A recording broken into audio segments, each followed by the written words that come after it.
Bonjour, quel plaisir de te retrouver pour une nouvelle pensée du jour. Moi c'est Élise et j'espère que ce qu'on va vivre ensemble ce matin va t'aider à passer une bonne journée, va t'aider tout au long de ce que tu auras à vivre. Parce qu'aujourd'hui, on va parler d'être rempli de Dieu.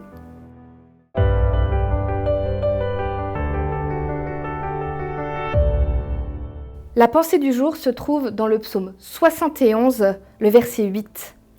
Que ma bouche soit remplie de tes louanges, que chaque jour elle te glorifie. Je voudrais ce matin te proposer un petit essai de science facile. Hein.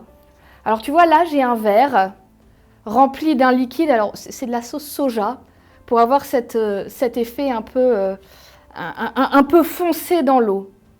Comment est-ce que je peux faire sans renverser le verre pour que le liquide soit de moins en moins foncé et qu'à un moment ou à un autre, il redevienne parfaitement transparent? Tu réfléchis là? Alors je suis sûre qu'il y en a certains qui ont trouvé la solution.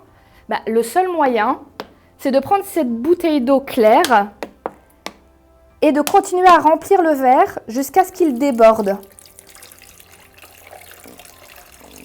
Et comme tu le vois, le liquide est déjà beaucoup plus clair. Et si je continue,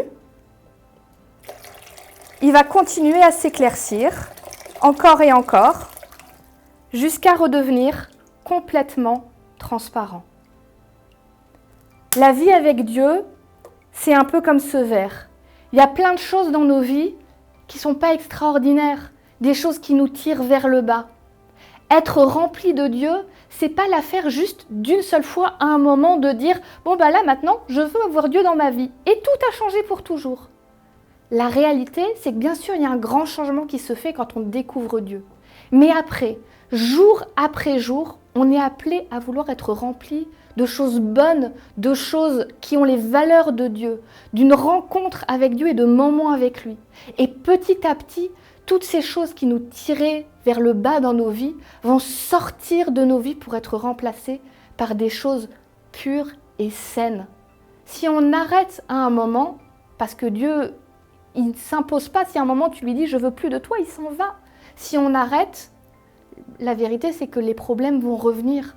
On est appelé jour après jour à avoir envie de la présence de Dieu dans nos vies parce qu'elle peut tout changer.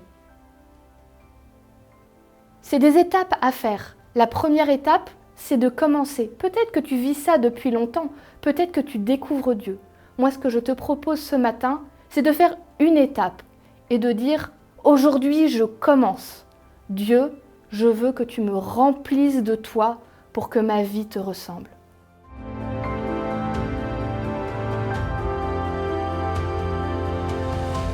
J'espère que tu as apprécié cette pensée du jour et surtout qu'elle a pu t'aider et te faire du bien.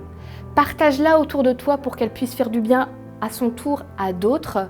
Si ce n'est pas encore le cas, abonne-toi, mets-nous un petit pouce en l'air, un petit like, mets-nous un commentaire, ça nous fait toujours plaisir. Et puis surtout, rendez-vous demain pour une nouvelle pensée du jour.